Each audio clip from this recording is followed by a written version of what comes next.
So hello everyone, very good morning all. स्वागत है आप सभी का नर्सिंग अंडर 24/7 में। मैं विवेक कुमार शर्मा आप सभी का स्वागत करता हूं आपके अपने यूट्यूब चैनल पर। और आज का ये वीडियो बड़ा खास है। आज ये सेशन जो है खास है क्योंकि जब हम लोग तैयारी करते हैं तो हमें इंतजार होता है हमारी उन बेहतरीन एग्जाम्स का जो हमें हमारी मंजिल तक पहुंचाने वाली है। और उनमें से है एक बेस्ट जिसका नाम है नोरसेट। तो फाइनली नोरसेट 9 का नोटिफिकेशन आ गया है आप लोगों के सामने।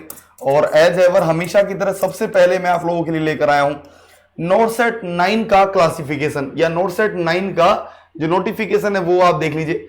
यहां पर फोरम स्टार्ट कब से हो रहे हैं? 22 जुलाई से। मतलब फोरम स्टार्ट हो रहे हैं भैया आज ही से होंगे। 22 जुलाई से आज से ही फोरम स्टार्ट हो रहे हैं।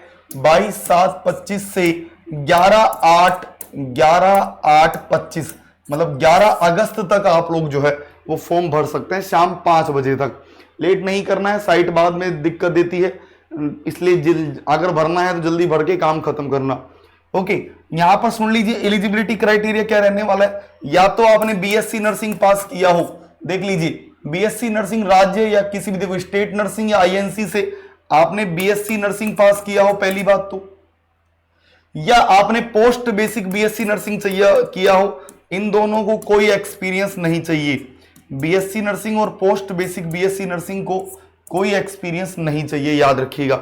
लेकिन अगर आपने जीएनएम डिप्लोमा किया है, अगर आपने जीएनएम भारतीय नगर नर्सिंग परिषद मान्यता प्राप्त से जीएनएम किया है तो याद रखिएगा आपको 50 बेडेड हॉस्पिटल में 50 बेडेड हॉस्पिटल में मिनिमम 2 साल का एक्सपीरियंस चाहिए ही चाहिए। क्या बोला मैंने? अगर आपने जीएनएम किया है तो भैया आपको 50 बेड हॉस्पिटल में मिनिमम जो है 2 इयर्स का एक्सपीरियंस मैंडेटरी है, जरूरी है, चाहिए ही चाहिए। और ये उपरोक्त जो 2 वर्ष का अनुभव है वो वैध होने के अनुभव योग्यता प्राप्त, अर्थात ये आपके एग्जाम के पास होने के बाद का चाहिए। ये नहीं कि एग्जाम से पहले का नहीं, जिस दिन एग्जाम हो गई उसके बाद से काउंट होगा। और उसके अलावा यहां पर वो पूरी तरीके से वेरीफाइड होना चाहिए, चेक होना चाहिए। नहीं तुमने फर्जी बनवा के लगवा दिया, नहीं, पूरी तरीके से होना चाहिए, एकदम ऑथेंटिफाइड। यहां पर बता देता हूं एम्स, सभी एम्स के लिए जो आयु है वो 18 से 30 वर्ष है। 18 to 30 ईयर्स जो है वो आयु एज होती है। और उसके अलावा यहां पर आयु में छूट देते हैं, वो कैटेगरी वाइज देंगे।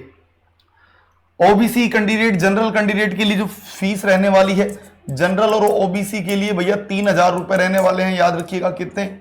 3000 रुपए रहने वाली है, देख लीजिए। हाँ, एससी और एसटी के लिए यहां पर 2400 रुपए रहने वाले हैं, 2400।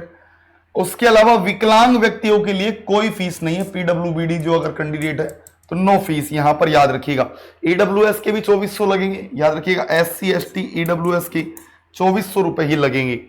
ये जो शुल्क है वो केवल एक बार होगा, अगर एक बार जमा हो गया तो वापस रिटर्न नहीं होता है। उम्मीदवार निर्धारित आवेदन तिथि में net banking, credit card, debit card जिस तरीके से करना चाहते हैं कर सकते हैं। और नोरसेट की जो एग्जाम है प्रीलिम्स प्री है वो होगी 14 सितंबर को। और यहां पर जो मेंस एग्जाम है वो होगी 27 सितंबर को। लेकिन मेंस तो तब होगी जब आप पहले जो है वो प्री क्लियर कर लेंगे तो ही मेंस हो पाएगी, नहीं तो नहीं हो सकती। तो प्री कब होगी? 14 सितंबर को। मेंस कब होगी? 27 सितंबर को। एक वीडियो में पूरी खबर बता दी, फिर से बताता हूं। 22 तारीख से फॉर्म स्टार्ट हो रहे हैं, 11 अगस्त तक फॉर्म चलेंगे। दूसरी बात, इसके लिए बीएससी नर्सिंग अगर आपने किया है तो बढ़ सकते हैं, पोस्ट बेसिक बीएससी नर्सिंग किया है तो बढ़ सकते हैं, अदरवाइज नहीं बढ़ सकते।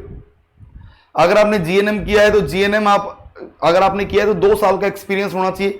50 बेडेड हॉस्पिटल में, 50 बेडेड हॉस्पिटल में आप लोगों के पास एक्सपीरियंस होना चाहिए 2 साल का, एग्जाम पास होने के बाद का।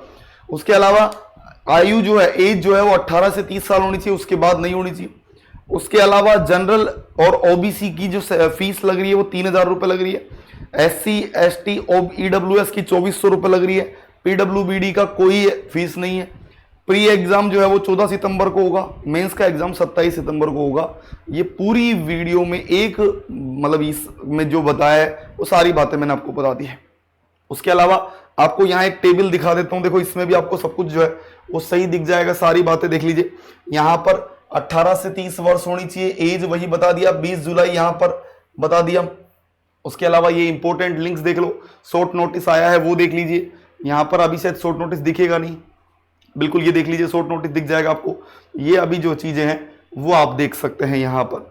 तो आपको सारी खबर बता दी है क्या क्या रहने वाला है। और नोट सेट 9 में अभी देखो जुलाई चल रहा है, अगस्त सितंबर अभी 2 महीने हैं, आराम से आप तैयारी कर सकते हो। जुलाई 22 से जुलाई 22 अगस्त और 22 सितंबर हालांकि दूर है, लेकिन फिर भी अपने पास ये मान के चलो 45 दिन तो है ही हैं आराम से।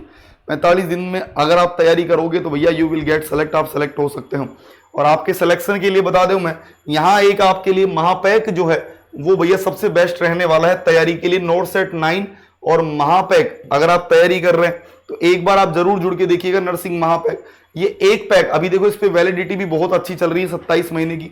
एक पैक जो है वो सबके लिए है, नर्सिंग महापैक, आरआरबी, रेलवे, नोट सेट, सबकी क्लासेस अलग अलग होगी। मैं फिर बता देता हूँ, सबके लिए है नोट सेट, एससीपीआई, बीटीएससी, केजीएमयू, लेकिन सबकी क्लासेस अलग अलग होती है। ऐसा नहीं कि एक ही, सारे बैचेज अलग दिखेंगे। आप कितने भी बैच एक साथ एनरोल कर सकते हैं। और अगर आपको लगता है कि नहीं केवल स्पेशली नोट सेट करना है, तो यहाँ पर नोट सेट के लिए बता देता हूँ मैं आप लोगों को, नया बैच आपको जल्दी देखने को मिलेगा। बहुत जल्दी आपको जो है वो नया बैच भी देखने को मिलेगा। अभी जो चल रहा है अचीवर्स नोट सेट 9 वो बैच चल रहा है, लेकिन महापैक आपको लिए है। यहाँ पर सारी खबर बता दी है, उम्मीद है आप लोगों को समझ में आ गया होगा। अगर कोई भी डाउट होता है प्लीज लेट मी नो। और नोट सेट 9 में आपको भैया जो है इस बार खुद की एक सीट कंफर्म करनी है। सीट अच्छी आएगी ये मान के चलिएगा, 1000+ सीट देखने को मिल सकती है। लेकिन बस एक ही खामी जो हमेशा दिल दुखाती है वो है 80-20 यहाँ रहने वाला है, बाकी तो सब कुछ चलता है। फिर मिलते हैं नई वीडियो में, तब तक के लिए bye bye, take care, thank you so much, सभी का बहुत बहुत धन्यवाद। फिर जरूर मिलेंगे, bye bye, all the very best.